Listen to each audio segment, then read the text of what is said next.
compagnie des programmes de la télévision Futurs Médias. Soir d'info démarré waat une autre semaine ñu ñëwaat rek ni ñu koy defee saa su nekk ci wàllu actualité ak yeneen fait de société di ci profito di leen nuyu bu baax a baax di leen ziar te leen di jox seen wàccuwaay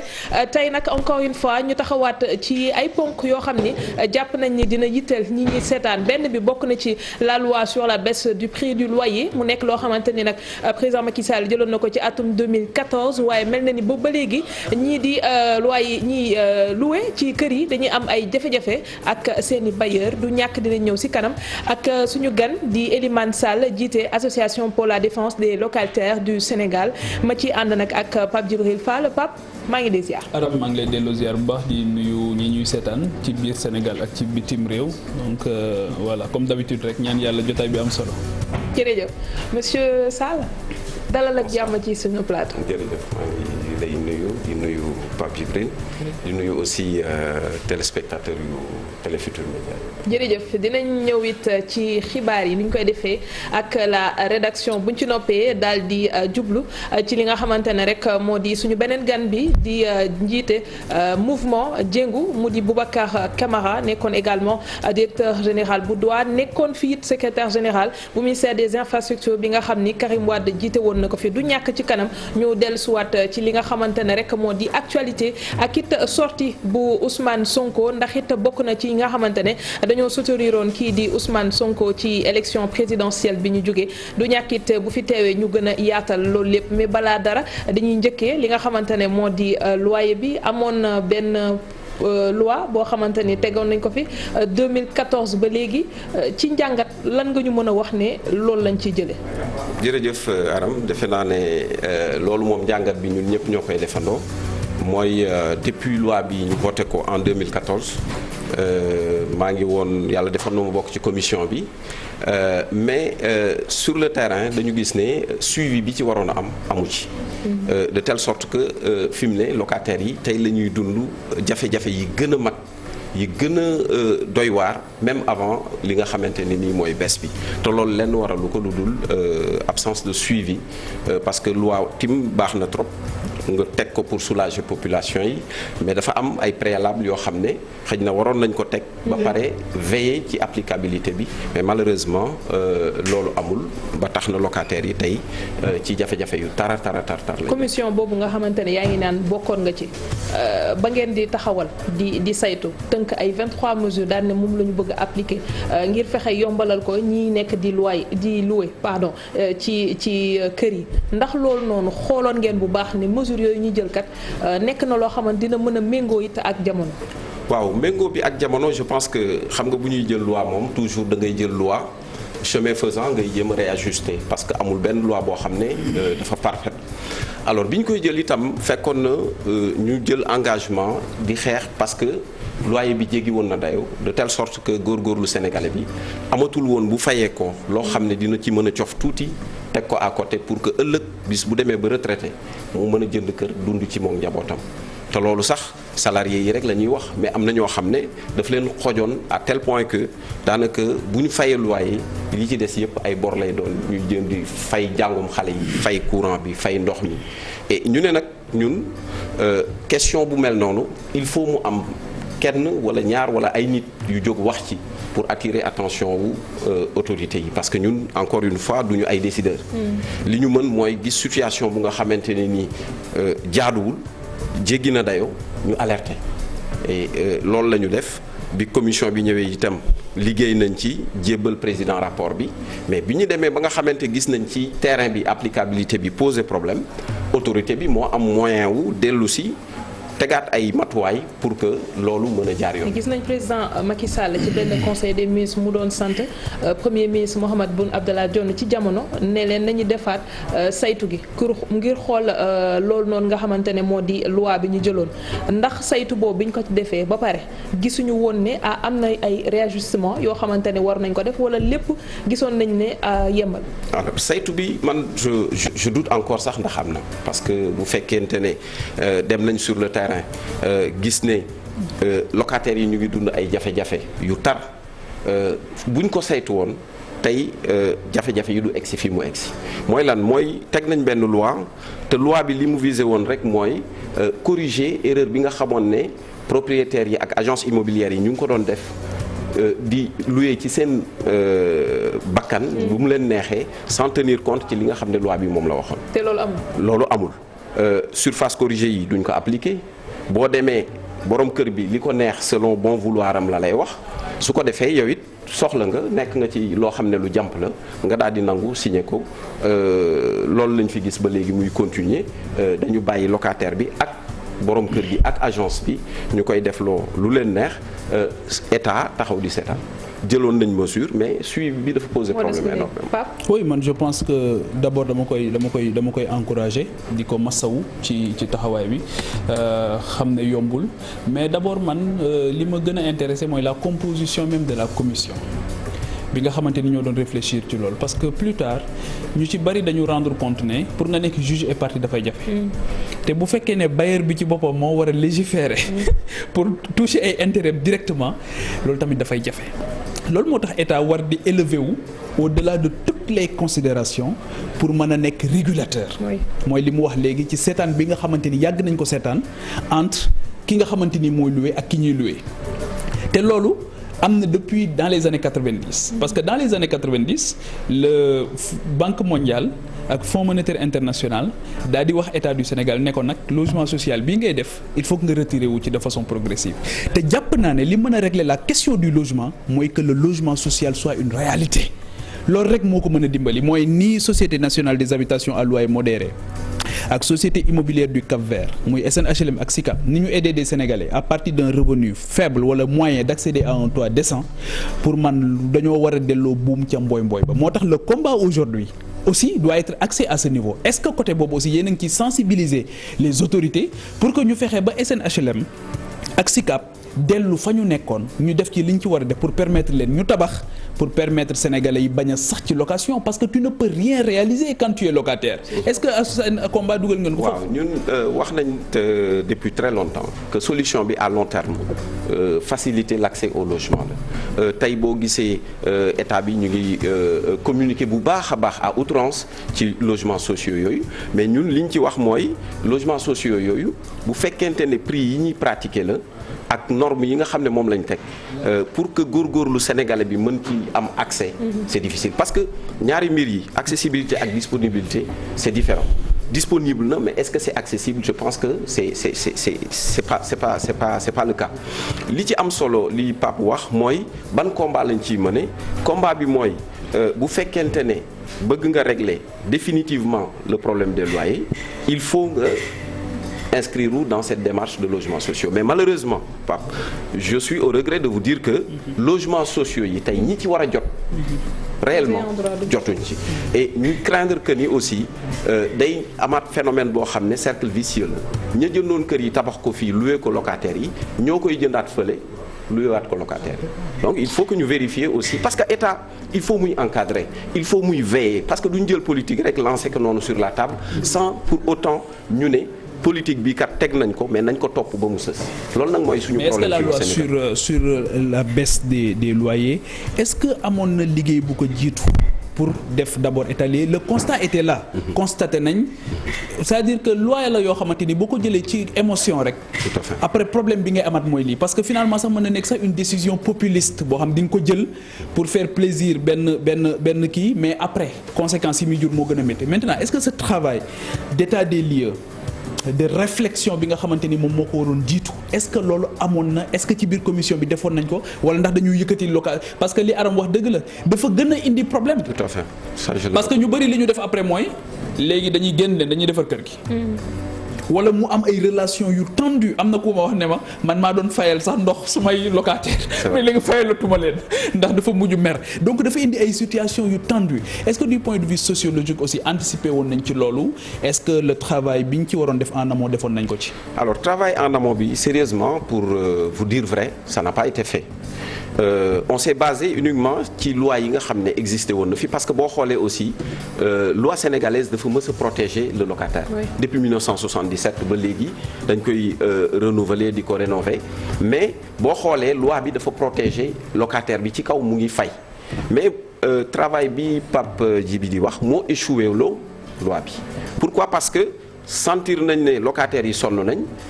On est allé vite en besogne, je l'avoue, même bu fekkee en commission avec la supervision du professeur Iba Der Thiam travaillé nañ sur 1 mois et demi 2 mois. Oui. Mais réellement liggéey bi ci war parce que tim bu fekkee da nga bëgg. loi mais que devient la commission? Elle n'existe elle n'existe plus parce que bon. commission ça aussi c'est un problème. Depuis ñu déposé loi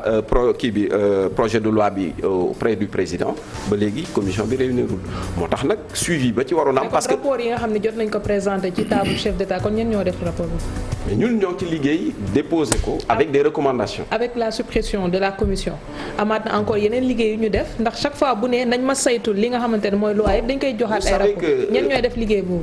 Aram am na yu nga xam ne peut-être ay effet d'annonce la parce que bu ñu nee nañ ko saytu tey saytu bi sur quelle base lañ koy teg il faut des données statistiques fiables te loolu ANSD liggéeyagul ci depuis la baisse ba léegi lan moo am réellement sur le terrain. Évidemment am na ñuy avancer ay chiffres mais est-ce que c'est des chiffres fiables et je pense que loolu aussi war parce qu'il y a souvent entre chiffres yi ñuy joxe ak taux yi ñuy joxe ak la réalité sur le terrain dafa am écart bu mag a mag. mais léegi le combat concrètement qu'est-ce que vous faites lan ngeen di def ci combat bi ak ñan ñoo yow au-delà de yow tey jii. ñan ñoo nekk ci commission bi lan ngeen di def lan ngeen jot a def ak lan ngeen yaakaar auprès des autorités ak ñan ñooy seen interlocuteur au-delà du président ñan ñooy seen interlocuteur ñan ngeen di waxtaanal. alors je pense que commission sax fi mu ne il n'est plus question que ñu koy wax. parce que commission bi existe. je parle de l'association. très bien l'association. Rôle principal mooy souvent di alerter di conseiller locataire bi et si besoin en est dem ba tribunal constitué parce que ki topp ci man c'est un avocat il reçoit tous les jours presque des locataires yoo xam ne ñu ngi nekk au désarroi dem tribunal constitué wu am na tim ay propositions yu ñu def. mais tu penses que loolu solution la par rapport ak l'immensité du problème tu penses que loolu. non mais c'est mieux que rien. c'est-à-dire que nan ngeen di amener l'État aujourd'hui à agir encore. alors je pense que defoon nañ ko ba ñu teg commission bi sur la baisse on va continuer comme li ñu def nii tey parce que amuñu aussi. dooleewu dem toujours ne État il faut nga def lii par force. encore que ñu bëri ngi wax naan ñu ci bëri kër yu ci bëri yenn agence yi ñoom ñoo ko moom c'est sûr ou c'est pas sûr loolu. dese na ma agence immobilière yoo xam ne ay ñun par exemple Pape ma jox la benn cas. bi bés bi intervenir mais am na ay kilifa yoo xam ne da ngay ñëw en tant que locataire ne leen damay bëgg ñu appliquer bés bi ñu ne la soo ko appliquer génn te man maa yore yoon am na ci cas boo xam ne su ngeen ñëwee aussi du mujj fenn ki war a doxal yoon su fekkente ne dafa wàcc yoon. ça pose problème et ñun problème yooyu lañ confronté tey da ngay ñëw locataire bi de bonne foi mu ñëw fay nga dem ci ginnaaw ñu juger ko par défaut day toog rek gis ordonnance d'expulsion alors que. bu njëkk mën nga toog ba le 15 le 20 nga fay mais léegi boo toogee ba le 5 dañ lay assigner souvent bu ñu la fa fekkul bàyyi papier huissier bi foofu dem tribunal juge la ci sa ginnaaw yow fay nga mais dañuy ñëw quand même malgré tout génne la mu nekk ay problèmes yu nga xam ne tout le temps wala ñu ñëw couper sa ndox wala surpresseur parce que da ngay construire en hauteur tey nga ñëw ñu ne la da ngay yokk loyer bi nga bañ ñu dindi surpresseur. mais loi bi xanaa nag dina protéger kii di locataire bi parce que tamit le bailleur mënul am possibilité yooyu yëpp am force boobu ci kaw locataire bi lan la loi bi prévoir ci locataire su fekkente ne bailleur bi gisul derrière koo xam ne dina ñëw taxaw téye loxoom toujours parce que doole tout le temps noonu la da ngay am tendance di ci abuser tout le temps ñun lu néew liñ ciy def tey bëri na ñoo xamante ni buñ ko deful woon dina gën a doy waar parce que ñu ngi ciy wax di sensibiliser au moins dina xaw a ragal loo ñenn ñi. mais bu fekkonte ni bëri nañ ci ñoo xam ne ñu ngi ciy jàpp def ci seen loxo état dina ci dugal loxoom alors bailleurs yi suñu amee doole amul ku nekk ci seen ginnaaw naan leen doxalee leen nii doxalee leen ne souvent dañ ciy abuser parce que recherche de profit la recherche de profit la et ma waxal la ne la bëri na ci ñoom ñu nga xam ne am nañ ay kër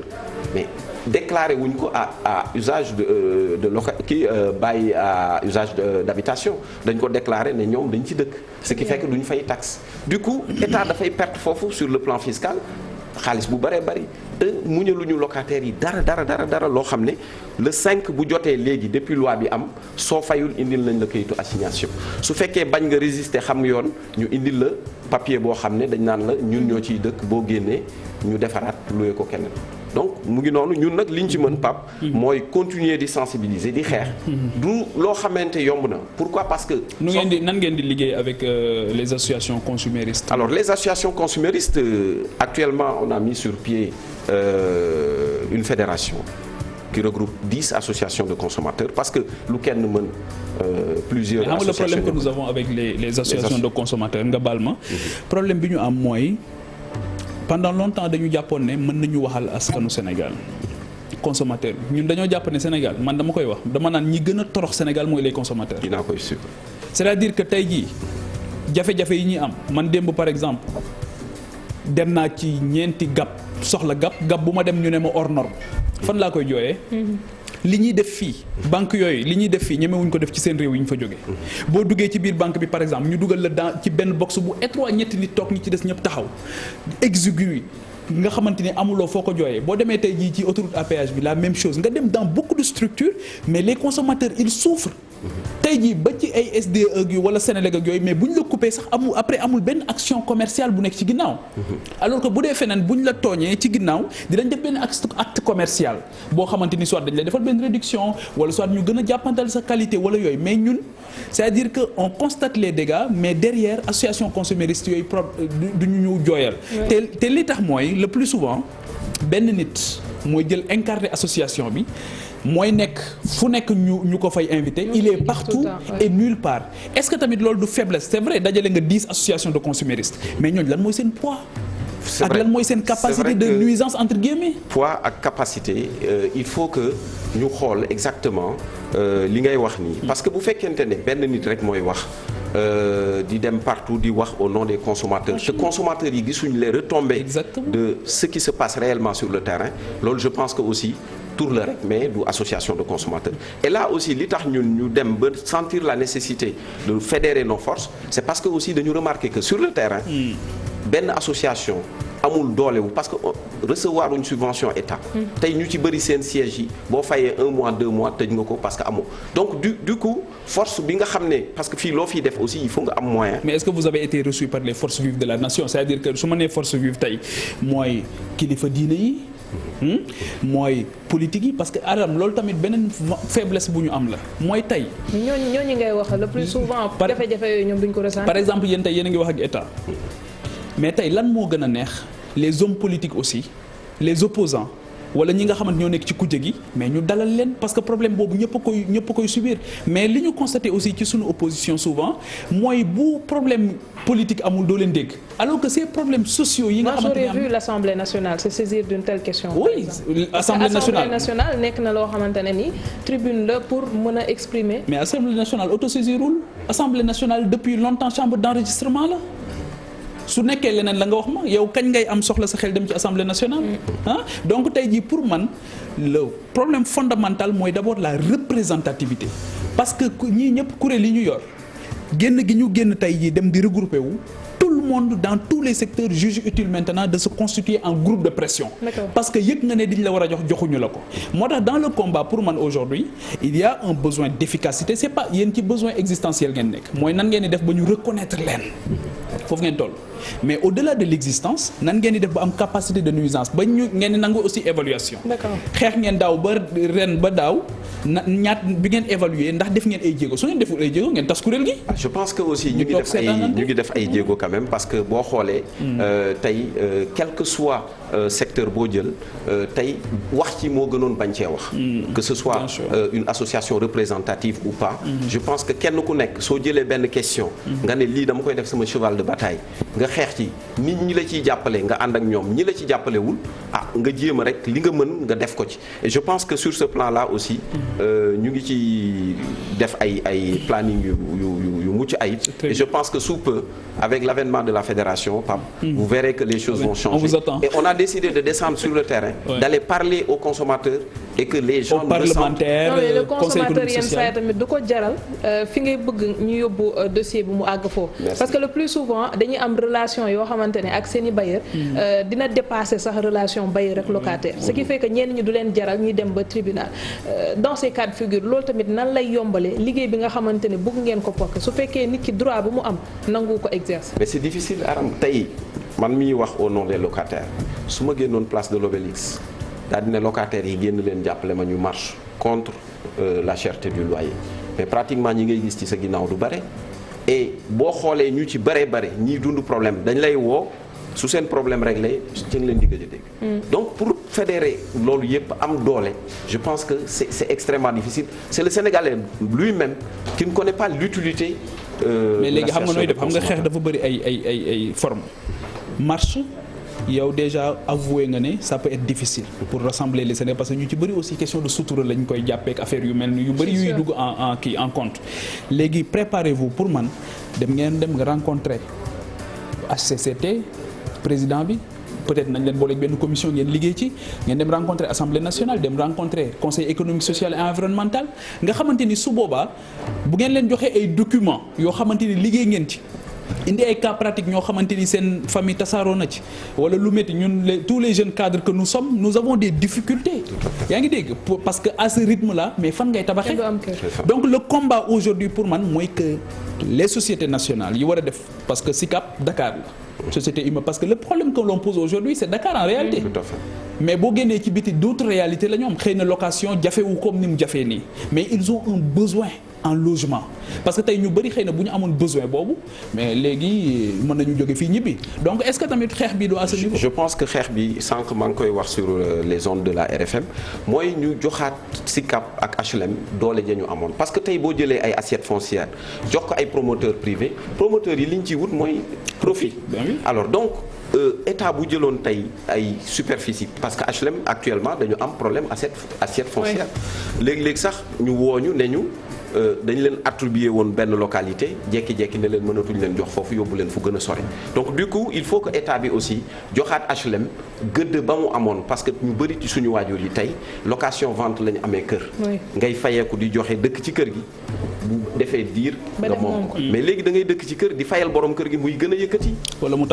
tabaxaat ci sa kaw gën koo cheral te doo ci mën dara te buy tabax du la tàgg. Voilà donc je pense que le principal problème mooy état bi jàpp ci voilà état bi jàpp ci encadré ko secteur boobu moom état daf ko délaissé carrément. Merci on va revenir à vous ci kanam tuuti ñu dem seetaan pub daal di dellusiwaat.